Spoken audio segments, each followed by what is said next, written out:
உங்களுக்கு 30 வயசுக்கு மேலே ஆயிடுச்சு அப்படின்னா இந்த புது வருஷ தொடக்கத்தில் வந்து ஒரு சில முடிவுகள் எடுத்திருப்பீங்க. இந்த வருஷமாவது ஏதாவது ஒரு முதலீடு ஆரம்பிச்சிடணும், எப்படியாவது என்னுடைய கடனை தீர்த்துறணும், என்னுடைய வருமானத்தை கொஞ்சம் அதிகமாக்கணும், இந்த வருஷமாவது ஒரு சுயதொழில் ஆரம்பிக்கணும். இந்த மாதிரியான பல முடிவுகள் எடுத்திருப்பீங்க. அதுக்கு காரணம் என்ன அப்படின்னா, யூஸ்வலாக இந்த ஜனவரி மாத தொடக்கத்தில் நம்மளோட ஃபைனான்ஸ் வந்து நம்மளை ரொம்ப ஸ்ட்ராங்காகவே ஹிட் பண்ணும். ஏன்னா இந்த நவம்பர் டிசம்பர் எல்லாமே பார்த்திங்க அப்படின்னா அதிகமாக செலவாகக்கூடிய மாதங்கள். இந்த பண்டிகை காலகட்டங்களில் பார்த்திங்க அப்படின்னா நம்ம கொஞ்சம் தாராளமாக செலவு பண்ணியிருப்போம். அப்படி செலவு பண்ணி முடிச்சுட்டு ஜனவரி மாதம் ஆரம்பிக்கும்போது பார்த்திங்க அப்படின்னா இமீடியட்டாக நமக்கு முன்னால் இருக்கக்கூடிய இந்த பொருளாதார தேவைகள் வந்து நம்மளை மிரட்டும். இப்போ அடுத்ததாக ஸ்கூலுக்கு வந்து பிள்ளைங்களுக்கு 3rd டேர்முக்கு ஃபீஸ் கட்ட வேண்டியது இருக்கும். உங்களுக்கு வந்து ஒரு பெரிய செலவு இருக்குது. அது போக இஎம்ஐ கட்டணும், ஏற்கனவே வந்து செலவு பண்ணனால ஒரு சில கடனாக இருக்கலாம். இந்த மாதிரியான சூழ்நிலை இருக்கலாம். இப்படி ஒரு பொருளாதார நெருக்கடி அடுத்த வருடமும் வராமல் தடுக்கிறது எப்படி? உங்களுக்கு தேவை வெறுமனே வந்து ஒரு முடிவு மட்டும் இல்லைங்க, ஒரு சிஸ்டம். எப்படி அதை பண்ணுறது அப்படிங்கிறதான் இந்த வீடியோவில் பார்க்க போகிறோம். இந்த வீடியோ உங்களுக்கு ரொம்ப பயனுள்ளதாக இருக்கும் அப்படின்னு சொல்லி நம்புகிறேன். ஐத்தமிழ் அகாடமிக்கு உங்களை வரவேற்கிறேன். இது வரைக்கும் சேனலை சப்ஸ்கிரைப் பண்ணலாம் அப்படின்னா சேனலை சப்ஸ்கிரைப் பண்ணிக்கோங்க. வாங்க வீடியோக்குள்ளே போகலாம்.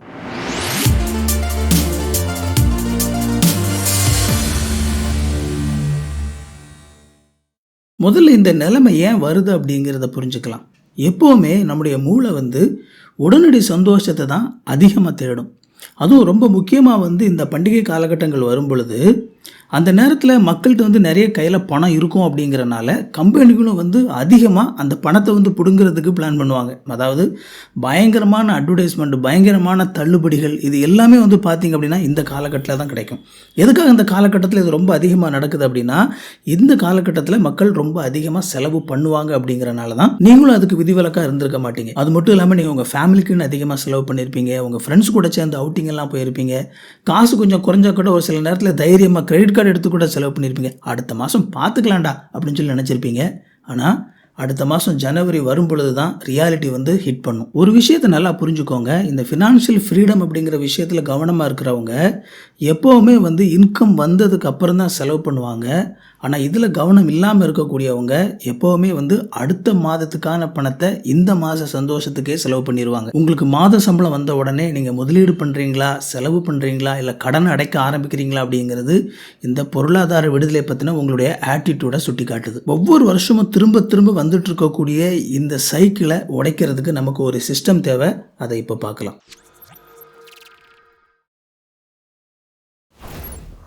Step number 1, the mirror test. சும்மா வீடியோ பார்த்துக்கிட்டே இருந்தால் பத்தாதுங்க, நீங்கள் வந்து ஏதாவது ஒரு விஷயத்தை செய்ய ஆரம்பிக்கணும். ஸோ அதனால் கையில் வந்து ஒரு நோட்டு புத்தகமோ அல்லது ஒரு பேப்பரோ எடுத்துக்கோங்க. அதுக்கு நடுவில் வந்து ஒரு கோடு போடுங்க. கோடு போட்டுட்டு ஒரு பக்கம் அத்தியாவசிய தேவைகள் அப்படின்னு சொல்லி எழுதிக்கோங்க, இன்னொரு பக்கம் ஆசைகள் அப்படின்னு சொல்லி எழுதிக்கோங்க. போன 2 மாதத்தில் உங்களுடைய செலவுகளை கொஞ்சம் உங்களுடைய மனசுக்குள்ளே கொண்டு வாங்க. இதில் நீங்கள் எதுக்கெல்லாம் வந்து அத்தியாவசியமான தேவைகளுக்காக செலவு பண்ணீங்க, எதுக்கெல்லாம் வந்து ஆசைகளுக்காக செலவு பண்ணீங்க அப்படிங்கிறது எழுதணும். ஒரு பக்கத்தில் இந்த பால், மளிகை பொருட்கள், கரண்ட் பில் கட்ட வேண்டியது, ஒருவேளை வாடகை வீட்டில் இருந்தீங்க அப்படின்னா வீட்டுக்கு கொடுக்க வேண்டிய வாடகை, இந்த மாதிரி உங்களுக்கு கண்டிப்பாக தேவையான அத்தியாவசிய செலவுகளை எழுதுங்க. அடுத்த பக்கத்தில் உங்களுடைய ஆசைகளை தீர்த்துக்கிறதுக்காக என்னென்ன விஷயங்களை செலவு பண்ணீங்க அப்படிங்கிறது எழுதுங்க. இது எல்லாமே தப்பு அப்படின்னு சொல்லி சொல்ல வரல, ஆனால் வந்து நீங்கள் எவ்வளோ செலவு பண்ணியிருக்கீங்க அப்படிங்கிறது உங்களுக்கு புரியணும்ல, அதுக்காக நான் எழுத சொல்கிறேன். ஒரு 2000 ரூபாய்க்கு பீஸா சாப்பிட்ருப்பீங்க, ஒரு 2500 ரூபாய்க்கு குடும்பமாக வந்து போய் படம் பார்த்தனால செலவாயிருக்கும். இந்த மாதிரி உங்களுடைய ஆசைகளுக்காக நீங்கள் பண்ண செலவுகள் எல்லாத்தையும் இதில் எழுதுங்க. இப்போ ரெண்டையும் வந்து ஆட் பண்ணுங்கள். ஆட் பண்ணிவிட்டு உங்களுடைய மொத்த மாத சம்பளத்தில் இது ரெண்டுமே எத்தனை பெர்சன்டேஜ் அப்படிங்கிறத பாருங்கள். எத்தனை பெர்சன்டேஜ் உங்களுடைய அத்தியாவசிய தேவைகளுக்காக நீங்கள் செலவு பண்ணியிருக்கிறீங்க, எத்தனை பெர்சன்டேஜ் உங்களுடைய ஆசைகளுக்காக நீங்கள் செலவு பண்ணியிருக்கிறீங்க. ரொம்ப முக்கியமாக உங்களுடைய மாத சம்பளத்தை விட செலவு அதிகமாக இருக்குது அப்படின்னா நீங்கள் வந்து எவ்வளவு அதிகமாக செலவு பண்ணியிருக்கீங்க, இதெல்லாம் கொஞ்சம் கால்குலேட் பண்ணி கீழே எழுதி வைங்க. பொருளாதார ரீதியாக நீங்கள் வந்து ஸ்டேபிளாக இல்லை அப்படின்னா உங்கள்கிட்ட ஒரு உண்மையை சொல்லட்டுமா, நீங்கள் இந்த அத்தியாவசிய தேவைகளை ஆசைகளுக்கு தான் உங்களுடைய சம்பளத்தில் 50% அதிகமாக செலவு பண்ணியிருப்பீங்க. இப்போ நீங்கள் உங்ககிட்டே ஒரு கேள்வி கேட்கணும். என்னுடைய சம்பளத்தில் நான் 2000 ரூபாய்க்கு இந்த பீஸாவை சாப்பிட்ருக்கிறேனே, இது நான் உயிர் வாழ்கிறதுக்கு அவசியம்தானா? 2500 ரூபாய்க்கு ஹோட்டலில் போய் சாப்பிட்டு வந்திருக்கிறேனே, இது எனக்கு அவசியம்தானா? இந்த கேள்வியை நீங்கள் எப்போ கேட்க ஆரம்பிக்கிறீங்களோ அப்போ தான் உங்களுடைய வாழ்க்கையில் பொருளாதார விடுதலை ஆரம்பிக்கும். ஹாய், இது வரைக்கும் இந்த வீடியோ நீங்கள் பார்த்துட்டீங்க அப்படின்னா அந்த வீடியோ உங்களுக்கு ரொம்ப பயனுள்ளதாக இருக்குதுன்னு சொல்லி அர்த்தம். 2026 தொடர்ந்து வந்து இந்த பொருளாதார வளர்ச்சியில் உங்களுக்கு என்கரேஜ்மெண்ட் வேணும் அப்படின்னு சொல்லி ஆசைப்பட்டீங்க அப்படின்னா இந்த வீடியோவை லைக் பண்ணிக்கோங்க, ஹைப் பண்ணி விடுங்க, சேனலையும் சப்ஸ்கிரைப் பண்ணிக்கோங்க. நம்ம கண்டினியூ பண்ணலாம்.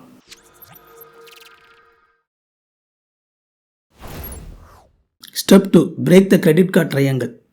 இப்போ வந்து உங்களுக்கு கடன் இருக்கும், எக்ஸ்ட்ரா செலவாக இருக்கும். நம்ம வழக்கம் என்ன பண்ணுவோம் அப்படின்னா நம்மளுடைய கிரெடிட் கார்டை வச்சு அதுக்கான அந்த பணத்தை வந்து அடைச்சிட்டு சும்மா இருப்போம்.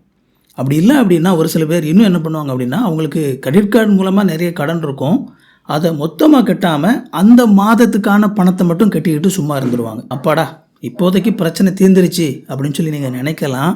ஆனால் உண்மை அது கிடையாது. இந்த உலகத்திலேயே ரொம்ப ரொம்ப அதிகமான லாபம் கொடுக்கக்கூடிய பிஸ்னஸ் என்ன பிஸ்னஸ் தெரியுமா? கடன் கொடுக்குற பிஸ்னஸ். அதனால தான் பேங்கெல்லாம் ரொம்ப உற்சாகமாக அதை செய்கிறாங்க.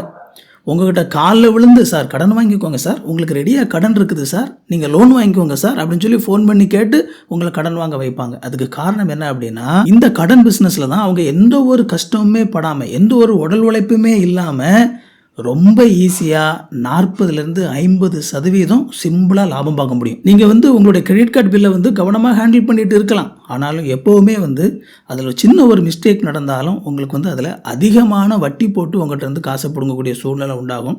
ஸோ அதனால் எப்போவுமே வந்து பார்த்தீங்க அப்படின்னா அந்த கிரெடிட் கார்டு கடன் இல்லாமல் மற்ற கடன்கள் இல்லாமல் இருக்கிறது தான் முக்கியம். இந்த சைக்கிளை வந்து நீங்கள் உடைக்கணும். அதனால் ஃபோக்கஸ் பண்ணி அந்த கடனை அடைங்க. உங்கள்கிட்ட வந்து கொஞ்சமாக ஒரு பணம் இருந்தாலும் மேக்ஸிமம் வந்து எவ்வளோ கடனை அடைக்க முடியுமோ அவ்வளோ கடனை அடைங்க. ஒருவேளை வந்து நீங்கள் எமர்ஜென்சி ஃபண்ட் அப்படின்னு சொல்லி ஏதாவது ஒரு ஃபண்டு வச்சுருந்தீங்க அப்படின்னா அந்த பணத்தை எடுத்து கூட கடனை முதலாவது அடைங்க. ஏன்னா எமர்ஜென்சி ஃபண்டு இல்லைனா கூட பரவாயில்ல, 30% 40% வட்டி கட்டிகிட்டு இருக்கிறது அப்படிங்கிறது ரொம்ப ஆபத்தானது. அதனால் எப்படியாவது வந்து கடனை அடைக்கிறதுக்கு முயற்சி பண்ணுங்கள். இந்த ஹை இன்ட்ரெஸ்ட் டெப்ட் அப்படிங்கிறது உங்களுடைய கழுத்தை நெரிச்சிட்டு இருக்கிற பாம்பு. அதனால் முதலாவது அதை தூக்கி தூரப்படணும்.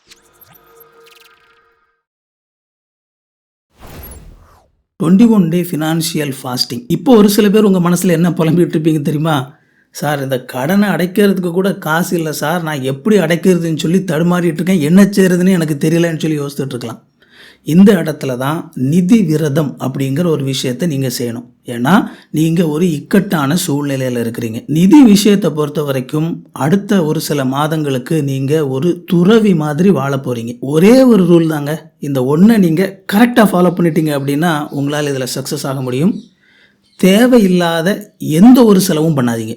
இந்த ஒரு ரூலை கரெக்டாக ஃபாலோ பண்ணுங்கள். அதாவது வெளியே போய் ஹோட்டலில் சாப்பிட்றது, சும்மா எங்கேயாவது வெளியே ஒரு இடத்துல பார்த்த உடனே சாப்பிட்றது, இந்த மாதிரியான பழக்கத்தை நிறுத்துங்க. ஆன்லைன் ஷாப்பிங்கில் உடனே நினச்சாப்பில் துணி வாங்குறது, பொருள் வாங்குறதை நிறுத்துங்க. ஒருவேளை வந்து உங்களுக்கு இந்த ஆன்லைன் ஷாப்பிங் அடிக்ஷன் இருக்குது அப்படின்னா, நான் வந்து உள்ளே போயிட்டு என்னால் பொருள் வாங்குறதை நிறுத்த முடியலை அப்படின்னா இந்த ஆன்லைன் ஷாப்பிங் ஆப்ஸ் எல்லாத்தையுமே அன்இன்ஸ்டால் பண்ணிடுங்க. உங்களுடைய ட்ராவலில் வந்து செலவை குறைக்க முடியுமான்னு சொல்லி பாருங்கள். ஒருவேளை நீங்கள் ஒரு இடத்துக்கு கார் எடுத்துகிட்டு போகிறீங்க அப்படின்னா அதே இடத்துக்கு நீங்கள் பைக்கில் போக முடியுமா அப்படிங்கிறத யோசிங்க. ஏன்னா கார் 1 லிட்டர் பெட்ரோல் போட்டால் உங்களுக்கு 15 கிலோமீட்டர் தான் ஓடும், பைக் வந்து 45-50 கிலோமீட்டர் ஓடும். ஸோ அதனால் இந்த மாதிரி குறைக்க பாருங்கள். ஒருவேளை நீங்கள் இருக்கிற இடத்துலேருந்து உங்களுடைய வேலைக்கு போகிறதுக்கு பஸ் வசதி இருக்குமானால் கொஞ்சம் நாளைக்கு கஷ்டப்பட்டு அதை பயன்படுத்துங்க. கண்டிப்பாக தொடக்கத்தில் கஷ்டமாக இருக்கும். அது மட்டும் இல்லாமல் மேபி ஒரு சில பேர் வந்து உங்களை கிண்டல் கூட பண்ணலாம், என்னடா அப்படி கஞ்சன் ஆகிட்ட அப்படின்லாம் கூட சொல்லலாம். அதெல்லாம் கொஞ்சம் சகிச்சுக்கிட்டு உங்களுடைய இந்த கடன்லாம் தீர்ற வரைக்கும் முடிஞ்ச அளவுக்கு இந்த மாதிரி செலவை சுருக்கி கடனெல்லாம் முதலாவது அடைச்சி முடிங்க. இதை நீங்கள் சக்ஸஸ்ஃபுல்லாக பண்ணீங்க அப்படின்னா மாத கடைசியில் உங்களோட கையில் ஒரு 5000 10,000 மிஞ்சும். இப்படி வந்து மிஞ்சிருச்சு அப்படின்னா அங்கே தான் உங்களுடைய பொருளாதார விடுதலையினுடைய முதல் சக்ஸஸ் ஆரம்பிக்குது.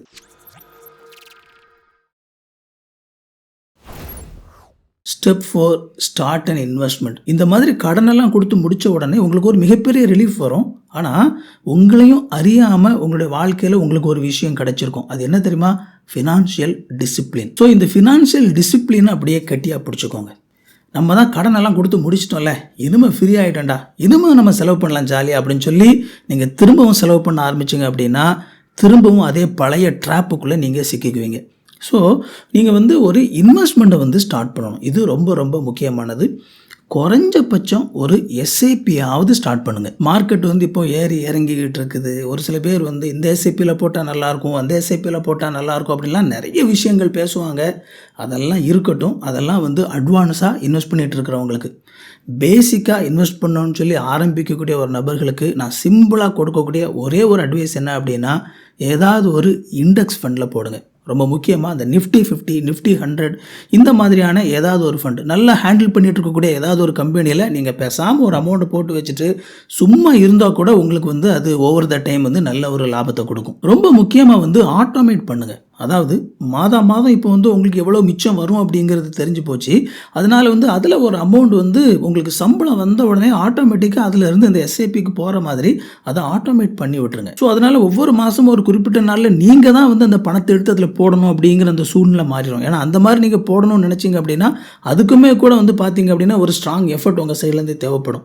பேசாமல் ஆட்டோமேட் பண்ணி விட்டீங்க அப்படின்னா எந்த ஒரு எமோஷனும் எந்த ஒரு ஸ்ட்ரகிளும் உங்கள் சைட்லேருந்து இல்லை. அது பேசாமல் ஆட்டோமேட்டிக்காக அங்கே அமௌண்ட் போய்கிட்டே இருக்கும். ஒரு 1000 ரூபாயோ 2000 ரூபாயோ இந்த மாதிரி ஒரு எஸ்ஐபி ஸ்டார்ட் பண்ணுங்கள்.